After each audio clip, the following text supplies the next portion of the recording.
À la une de l'actualité, près d'une semaine après la mort d'une jeune femme sur la 6, on en sait un peu plus sur les circonstances de ce dramatique accident. On fera le point dès le début de ce journal avec Lucie Nolorgue. Les récupérateurs d'eau ont le vent en poupe. Vous êtes de plus en plus nombreux à en installer pour faire des économies d'eau potable jusqu'à 40% de moins sur la facture. La ville de Saint-Priest ne peut toujours pas vendre ses tableaux d'art contemporains. L'État a rendu un avis négatif. Elles ne peuvent pas être déclassées, ce qui permettrait une vente aux enchères. Mais le maire de Saint-Priest espère toujours une issue favorable. C'était il y a presque une semaine, dans la nuit de mercredi à jeudi dernier. Une jeune femme est décédée sur l'A6 près de Anse. Elle a été percutée par un camion. Lucie Nolorgue, on en sait un peu plus aujourd'hui sur les circonstances de ce drame. Oui, l'enquête sur cet accident a pu avancer ces dernières heures puisque les deux personnes qui circulaient en voiture sur l'A6 avec la victime juste avant le drame ont pu être identifiées grâce notamment à l'appel à témoins de l'unité autoroutière des CRS qui est intervenue sur les lieux de l'accident. Ces deux hommes avaient pris la fuite juste après que cette femme ait été renversée sur l'A6 dans le sens Paris-Lyon au niveau d'Anse. Et d'après nos confrères du Progrès, le conducteur de cette voiture serait en fait le petit ami de la victime, originaire de l'Est lyonnais. La jeune femme était âgée d'une vingtaine d'années. Sur le déroulé de l'accident, nous avons pu confirmer qu'une dispute avait éclaté entre le conducteur et un autre homme dans la voiture. Ils se seraient arrêtés puis battus sur la chaussée et c'est en tentant de les séparer que la jeune femme aurait été percutée par un poids lourd. Mais les circonstances exactes de son décès sont encore floues. Les deux hommes ont donc été entendus. Ils sont ressortis libres de leur audition. L'enquête, elle, se poursuit. Elle a été confiée à la Sûreté départementale du Rhône. Merci Lucie pour ces précisions sur cette affaire.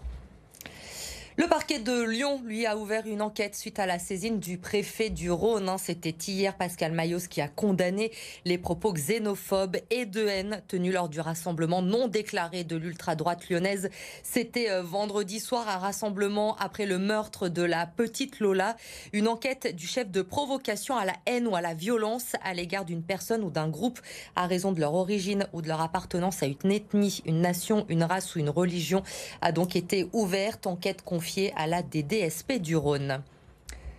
Entre les sécheresses à répétition, les restrictions d'eau et les factures qui ne cessent de grimper, vous êtes de plus en plus nombreux à vous tourner vers les récupérateurs d'eau de pluie. Certains magasins ont vu leur vente augmenter de 25%. Il faut dire que vous pouvez réduire votre facture de 40%, une économie non négligeable. Éline Dany, Jade Terlinck et Clémence Delarbre. Dans le jardin de Pierre-Alexandre, c'est un peu le chantier. Il installe une cuve de récupération d'eau de pluie, une décision qui mûrit depuis 2018. La sécheresse de cet été et les restrictions d'utilisation d'eau l'ont définitivement décidé à passer le cap. Avant, on fonctionnait tout simplement, on évitait d'arroser trop de jardins, on profitait pas du tout de l'eau que la nature pouvait nous offrir. Et aujourd'hui, on va pleinement pouvoir profiter d'arroser le jardin, de faire peut-être un potager. Il y aura bien moins de culpabilité d'utiliser l'eau de pluie et ça va dans le sens des choses. Un investissement d'environ 3 500 € pour cette cuve de 6 500 litres. Un choix avant tout écologique. Ça va permettre de ne pas utiliser de l'eau du réseau, donc de l'eau potable, pour arroser le jardin, nettoyer sa voiture, nettoyer ses terrasses, voire même alimenter ses toilettes. Donc c'est déjà un choix éco-responsable. Et économiquement parlant, ça peut être aussi intéressant puisque l'eau a un coût et cette eau de pluie, elle est gratuite quand elle tombe du ciel. Installer un récupérateur d'eau de pluie peut faire économiser jusqu'à 40% sur les factures d'eau. Alors, les particuliers ne sont pas les seuls à se tourner vers cette solution. À l'exemple de cette future caserne de pompiers à Niévrose, mais cette fois avec une cuve de 20 000 litres. Depuis quelques semaines, c'est le boom des commandes. Je pense qu'on est par 3, par 4 au moins sur cette demande-là. Renseignez-vous car dans la région, certaines communes proposent une aide financière pour l'achat de récupérateurs d'eau. Après 14 jours de grève, les salariés de Sanofi Genzyme ont été reçus par la direction cet après-midi, mais les échanges n'ont pas abouti. Le mouvement se poursuit donc. Ils demandent une augmentation de salaire de 10%, une prime de 10 000 euros et l'amélioration des conditions de travail. Les syndicats qui expliquent que le groupe Sanofi aurait annoncé aux actionnaires une augmentation des dividendes cette année. Être payé en fait à sa juste valeur, c'est-à-dire au marché régional et national, avoir de vrais coefficients qui soient en adéquation avec notre activité, avec une revalorisation de salaire au minima de 5%. Et voilà, 5% c'est pas cher payé pour ce qu'on fait. Et je pense qu'ils peuvent largement le faire, sachant que par action, le groupe va donner plus de 15% aux actionnaires. Donc on est encore bien en dessous de ce que peuvent récupérer les actionnaires. Et ça fait longtemps qu'on porte ce message avec un discours assez policé, assez contenu. Mais là aujourd'hui, si on est dehors, en fait, c'est qu'on n'en peut plus et qu'on a besoin que notre message passe au-delà de notre région lyonnaise et qu'il soit national en fait. Former les futurs agents du réseau SNCF. Il existe 3 centres de formation en France. L'un d'eux a ouvert à Saint-Priest en mai dernier. Ils sont actuellement entre 200 et 250 stagiaires. Pauline Tugend. C'est un terrain d'apprentissage grandeur nature. Sur ces voies ferrées, aucun train ne passe. Mais les futurs aiguilleurs, caténéristes et techniciens du réseau SNCF s'exercent. Voilà, nous allons rencontrer un groupe de stagiaires, de candidats agents caténaires. Donc là, ils sont sur nos installations écoles et ils sont en train d'apprendre tous les gestes métiers qu'ils auront à appliquer, tant en technique qu'en sécurité, lorsqu'ils seront en établissement à la production. Pascal est venu de Toulouse pour une session de 3 semaines de formation.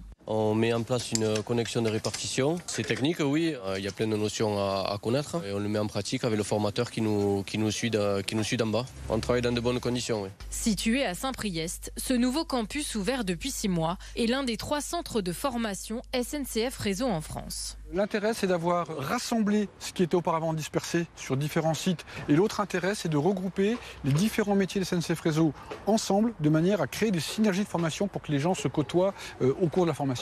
Les 250 stagiaires alternent entre leçons théoriques et exercices pratiques. Même si mécaniquement ton ressort vient appliquer une traction dans ce sens-là. Certains cours sont même en réalité virtuelle. Là, tu relâches ta gâchette, ta main est fixe dessous, prends-le. L'avantage pour eux, c'est qu'ils ne risquent pas d'être heurtés et pas de tomber réellement et de se faire mal. Les 2 tiers de ces stagiaires viennent d'intégrer l'entreprise. En 2022, la SNCF prévoit 2500 recrutements pour ses infrastructures, dont 220 en Auvergne-Rhône-Alpes. Il y a un an, la ville de Saint-Priest annonçait vouloir vendre 9 tableaux d'art qui appartiennent à l'Artothèque. Parmi eux, une œuvre estimée à plus de 10 millions d'euros. Mais l'État a rendu un avis défavorable, un avis négatif sur cette vente. Les explications de Lauriane Pellaou. C'est un tableau qui ne fait toujours pas l'unanimité. Saint-Priest ne peut pour l'instant pas vendre aux enchères 9 toiles de son Artothèque, comme la ville l'aurait souhaité. L'État a rendu un avis défavorable concernant de futures enchères. Le maire est déçu, mais il ne perd pas espoir. Je pense qu'entre gens raisonnables, il y a certainement moyen de trouver un compromis. Moi, j'ai laissé les portes ouvertes. Eux sont sensibles à la négociation. Donc l'un comme l'autre, on devrait pouvoir arriver certainement à trouver un point d'accord, un point d'entente pour l'avenir de ces œuvres d'art. Ces 9 tableaux pourraient pourtant se vendre très cher. L'œuvre d'un artiste allemand, par exemple, est estimée à 10 millions d'euros. Avec cette vente, la municipalité souhaiterait renforcer le budget culturel de la ville, un choix qui divise les habitants. Mais le mieux, il serait à leur place, c'est au musée.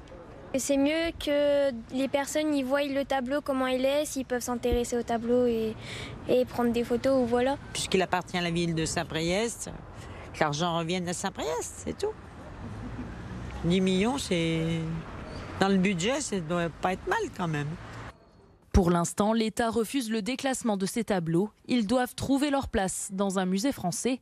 Mais pour le maire de Saint-Priest, il est nécessaire de trouver une solution rapidement. Ce que je souhaite, c'est qu'on puisse effectivement, à un moment donné, arrêter de payer une œuvre d'art enfermée dans un coffre qui coûte quand même à peu près 8 000 € à la collectivité annuellement.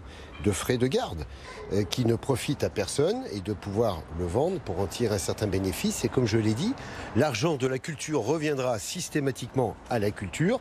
Et là, on parle quand même de quelques millions d'euros, ce qui aujourd'hui, dans les contraintes des collectivités, contraintes financières des collectivités, sera les bienvenus. Une discussion entre la Direction régionale des affaires culturelles et la mairie de Saint-Priest est prévue dans les prochains jours. Une Lyonnaise toujours en lice pour le Goncourt. Brigitte Giraud fait partie des 4 derniers finalistes avec son roman Vivre vite aux éditions Flammarion. Le résultat du Goncourt 2022, c'est la semaine prochaine, le jeudi 3 novembre.